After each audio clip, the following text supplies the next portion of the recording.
Hola, vamos a explicar la primera habilidad que se sitúa dentro del componente de aprendizaje social y emocional. Esta habilidad se titula conciencia de uno mismo.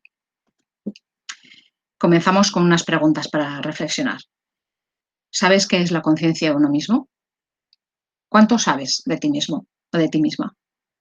¿Conoces tus puntos fuertes, tus debilidades?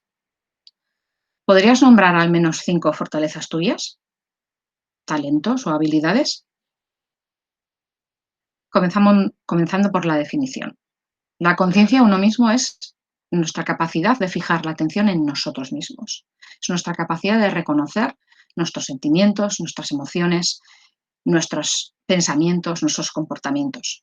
Y cuanto más conocimiento tengamos de nuestros recursos, más fácil será ponerlos en práctica y hacer uso de ellos. Cuando los adolescentes piensan en la conciencia de uno mismo, dicen que es útil, por ejemplo, en estas situaciones. Cuando vas a comprar y te sientes emocionalmente agotado o agotada porque no sabes qué pantalón quieres comprarte, o cuando alguien te pregunta, cuéntame más cosas sobre ti, quién eres, en qué te diferencias de otra persona, y tú no sabes qué decir. En esta imagen reflejamos los diferentes recursos que tenemos todas las personas. Por un lado tenemos la inteligencia. La inteligencia es nuestra capacidad de adquirir y aplicar conocimientos. Generalmente hemos pensado o se piensa en la inteligencia como algo fijo, algo que es inamovible, digamos. Y tradicionalmente, además, se mide o lo hemos medido en muchas ocasiones a través del coeficiente intelectual, la famosa IQ, ¿no? Entonces estamos por debajo, si aún estemos en el IQ, estamos por debajo, en la media o por encima de la media. Y muchas definiciones de inteligencia la consideran como algo inamovible, como decíamos antes, algo, digamos, fijo en el tiempo, ¿no? Que no se puede modificar. Y además, solo consideran aspectos puramente cognitivos, como por ejemplo puede ser la memoria o como puede ser nuestra capacidad de solucionar conflictos, por ejemplo. Pero esas definiciones no tienen en cuenta otros aspectos fundamentales de la inteligencia, como son, por ejemplo, la inteligencia intrapersonal, que es mi capacidad de conocer mis motivaciones, mis intereses, mis gustos, mis sentimientos, mis comportamientos. O también estas definiciones tampoco tienen en cuenta la inteligencia interpersonal, que es la capacidad de conocer y comprender las motivaciones, los intereses, los deseos, los sentimientos de las otras personas. Entonces, cada vez más en los últimos años hay investigadores que consideran que la inteligencia no es algo inamovible, que es algo dinámico. Como por ejemplo, si recordamos en el anterior componente, cuando hablábamos de la mentalidad de crecimiento, Carol Dweck, esta investigadora que propuso esta teoría de la mentalidad de crecimiento, consideraba que todas nuestras habilidades, nuestras capacidades, podemos verlas desde una mentalidad fija, como decíamos, como es el caso de la definición que siempre se ha dado de la inteligencia, como algo inamovible o como algo que podemos modificar.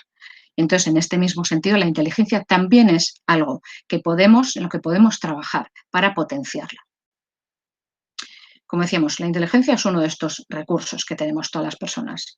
Por otro lado, tenemos los talentos. Los talentos son esas habilidades naturales, esa habilidad natural que tenemos para hacer algo, ¿no? Sin siquiera habernos formado para ello. Y por eso se dice que es como el obsequio es como recibido al nacer. A veces están condicionados o están relacionados con características familiares que han podido ser heredadas. Pero cuidado, aunque tengamos esos talentos, si no los ponemos en práctica, se pueden, digamos, echar a perder, por así decirlo. Y podemos perder la posibilidad de lo positivo que tiene el tener un talento determinado, ¿no?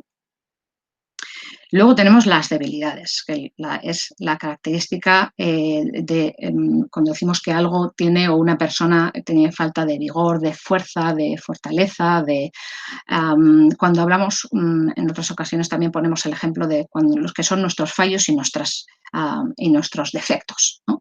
Esas son nuestras debilidades, que de nuevo, por supuesto, también todos tenemos.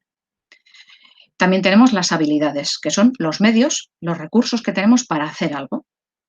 Y las habilidades, lo bueno de las habilidades es que también se pueden entrenar. Y cuanto más las entrenamos, más, digamos, beneficio podemos obtener de ellas. Tenemos también las fortalezas de carácter, que son nuestros rasgos positivos, nuestros puntos fuertes de nuestro carácter. Las fortalezas de carácter son diferentes según las personas y a veces solemos decir que son, otra forma de verlo es que son nuestros valores en acción. ¿Qué son los valores? Los valores son la importancia que damos a las cosas, digamos, y estos valores son los que nos marcan un poco el camino, los que nos marcan un poco las acciones que vamos a hacer en cada momento. Y los valores, aunque también son modificables, como todos el resto de los recursos que estamos definiendo, suelen estar muy mediatizados, muy condicionados por la moral cultural de ese momento o de esa región o del contexto en el que vivimos. Por tanto, puede ser más difíciles de modificar, aunque no resulte imposible. Centrándonos en las fortalezas de carácter, como decíamos, son nuestros valores en acción. Estas fortalezas de carácter inciden directamente en el resto de nuestros recursos, inciden en nuestros talentos, en nuestras habilidades, en nuestra inteligencia y en nuestros recursos. Por ejemplo, si la perseverancia, por ejemplo, es una fortaleza de mi carácter, esa perseverancia va a afectar o va a incidir y va a incidir muy directamente, por ejemplo, en mi talento para el ballet o en mi habilidad para el cálculo matemático o en mi capacidad de aprendizaje o en el resto de los recursos. Por tanto, aumentar nuestra conciencia de uno mismo puede empezar por hacernos conscientes de nuestras fortalezas de carácter. Lo que ocurre es que según hay investigadores que dicen que han encontrado que solo un tercio de la población tenemos conciencia y somos conscientes plenamente o conocemos nuestras principales fortalezas de carácter.